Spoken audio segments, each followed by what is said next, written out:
بسم اللہ الرحمن الرحیم۔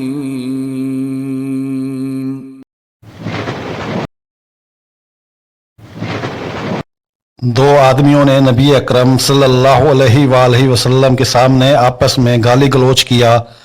ان میں سے ایک کے چہرے سے غصہ عیاں ہو رہا تھا۔ نبی اکرم صلی اللہ علیہ وآلہ وسلم نے فرمایا، میں ایک ایسا کلمہ جانتا ہوں کہ اگر وہ اس کلمے کو کہہ لے تو اس کا غصہ ٹھنڈا ہو جائے۔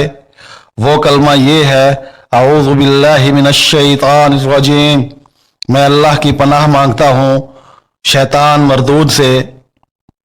حضرت صلی اللہ علیہ وآلہ وسلم نے فرمایا، تم میں سے کوئی شخص ایماندار نہ ہوگا جب تک اس کے والد اور اس کی اولاد اور تمام لوگوں سے زیادہ اس کے دل میں میری محبت نہ ہو جائے۔ حضرت صلی اللہ علیہ وآلہ وسلم نے فرمایا، تم میں سے کوئی شخص ایماندار نہ ہوگا جب تک اپنے بھائی کے لیے وہ نہ چاہے جو اپنے لیے چاہتا ہے۔ رسول اللہ صلی اللہ علیہ وآلہ وسلم نے فرمایا، دو عادتیں ایسی ہیں جنہیں جو بھی مسلمان پابندی اور پختگی سے اپنائے رہے گا وہ جنت میں جائے گا۔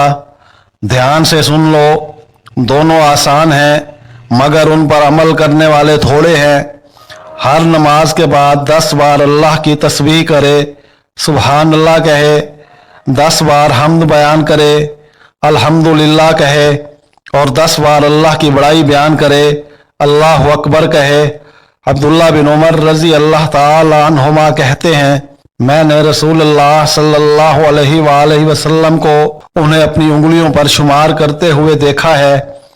آپ صلی اللہ علیہ وآلہ وسلم نے فرمایا، یہ تو زبان سے گننے میں 150 ہوئے، لیکن یہ 10 گنا بڑھ کر میزان میں 1500 ہو جائیں گے۔ یہ ایک عادت ہوئی، اور دوسری خصلت اور عادت یہ ہے کہ جب تم بستر پر سونے جاؤ تو 100 بار سبحان اللہ، اللہ اکبر اور الحمدللہ کہو۔ یہ زبان سے کہنے میں تو 100 ہیں، لیکن میزان میں ہزاروں ہے تم میں جو دن اور رات میں 2500 گنا کرتا ہو۔ لوگوں نے کہا، ہم اسے ہمیشہ اور پابندی کے ساتھ کیوں نہیں کر سکیں گے؟ آپ صلی اللہ علیہ وآلہ وسلم نے فرمایا، اس وجہ سے کہ تم میں سے کوئی نماز پڑھ رہا ہوتا ہے، شیطان اس کے پاس آتا ہے اور اس سے کہتا ہے، فلاں بات کو یاد کرو، فلاں چیز کو سوچ لو، یہاں تک کہ وہ اس کی توجہ اصل کام سے ہٹا دیتا ہے تاکہ وہ اسے نہ کر سکے۔ ایسے ہی آدمی اپنے بستر پر ہوتا ہے اور شیطان آ کر اسے تھپکیاں دے کر سلاتا رہتا ہے یہاں تک کہ وہ بغیر تسبیحات پڑھے سو جاتا ہے۔